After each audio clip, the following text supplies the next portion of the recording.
Okay, Assalamualaikum warahmatullahi wabarakatuh. Kita sambung lagi soal jawab tentang isu kesihatan mental di TikTok saya, Dr. Rozani Nizam Zakaria. Ada banyak persoalan yang saya perasan dekat komen-komen dalam video-video sebelum ni. InsyaAllah saya cuba sebaik mungkin untuk menjawab. Tapi beri saya ruang dan peluang sebab kita santai-santai je, kita slow-slow je di samping kerja-kerja hakiki saya yang perlu diselesaikan di klinik dan di hospital lah. Okay. So dalam banyak-banyak soalan tu, ada banyak soalan yang bersekitar tentang isu diagnosis. Macam mana pengesahan dibuat, adakah saya ada depression, adakah saya ada anxiety. Jadi saya nak cerita tentang satu proses penilaian yang banyak berlaku hari ini, dibuat di mana-mana. Klinik kesihatan, sekolah pun ada, kadang-kadang di tempat kerja pun ada orang buat. Nama dia saringan kesihatan mental menggunakan DAS. So DAS ni siapa yang pernah dengar adalah soal selidik yang mana ada 21 soalan. Sebab tu nama dia DAS 21. So DAS ni dia ada 3 komponen utama, depression, anxiety and stress. So S yang belakang tu skill. Sebab tu nama dia DAS. Okay? So DAS ni dia akan tanya, dia akan bagi statement, lepas tu kita kena jawab adakah ini menggambarkan kita for the last 1 week, dalam satu minggu ni.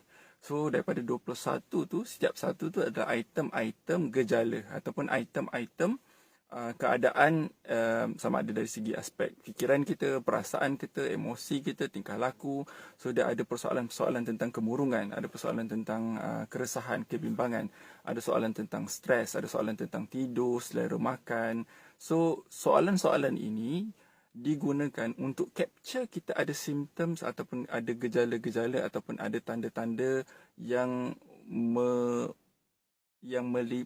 merangkumi ataupun meliputi gejala-gejala yang biasa berlaku dalam individu yang ada masalah kesihatan mental.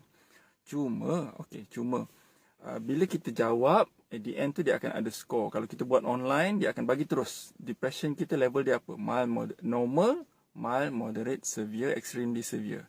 Normal, ringan, sederhana, teruk dan sangat teruk. Depression, anxiety, stress. So dia akan bagi tahu.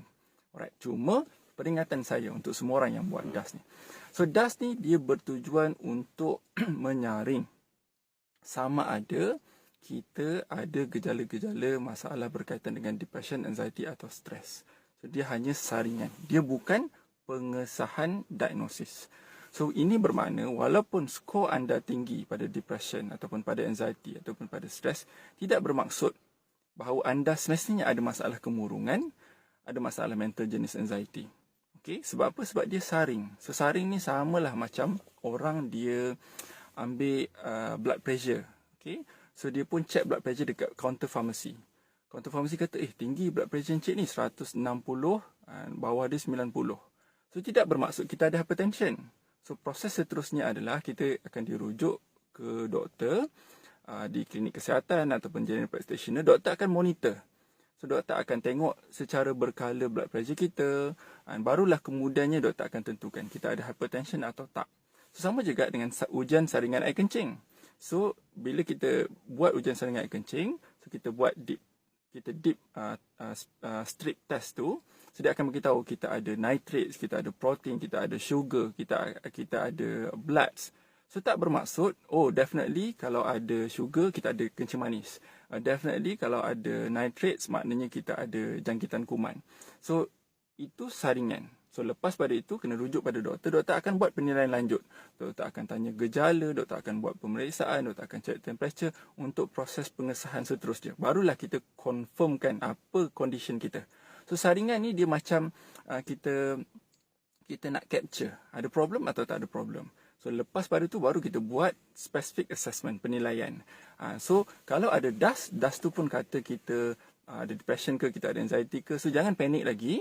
So apa yang kita perlu buat adalah kita kena tanya 2 soalan penting ni. Okay. So soalan yang pertama, adakah gejala yang kita experience tu dia berterusan? Ataupun dia sekali-sekala je. Maknanya waktu ni je. Hari ni je aku rasa macam ni. Sebab kadang-kadang kita ada kecenderungan kita jawab tinggi. Tapi sebab hari tu kita tak okey. Tapi semalam, minggu lepas kita sebenarnya okey. Sebab tu kadang-kadang dia tak begitu tepat. Tak semestinya tepat. Jadi kalau simptom tu berterusan dan kita kena alert. Itu yang pertama. Yang kedua, adakah whatever symptoms yang kita experience ni dia ganggu kita punya kehidupan. ganggu kita punya personal life kita, ganggu kita punya perhubungan kita, ganggu kita punya kerja. So, sekiranya 3 benda ni berlaku. Das kita abnormal, gejala itu kita rasa berterusan, dan yang ketiga, dia start ganggu kehidupan kita, maka pergilah berjumpa dengan doktor untuk buat penilaian lanjut. Sekiranya doktor di peringkat klinik kesihatan ataupun general practitioner rasa ada komponen ataupun elemen masalah berkait dengan mental, mereka akan rujuk ke psikiatris ataupun doktor bahagian psikiatri, sama ada di hospital ataupun private. So, itu proses dia. So, harap semua orang clear dalam aspek asas penilaian ni. Okay, so nanti kita jumpa lagi, kita jawab soalan-soalan yang lain pula, insyaAllah. Terima kasih.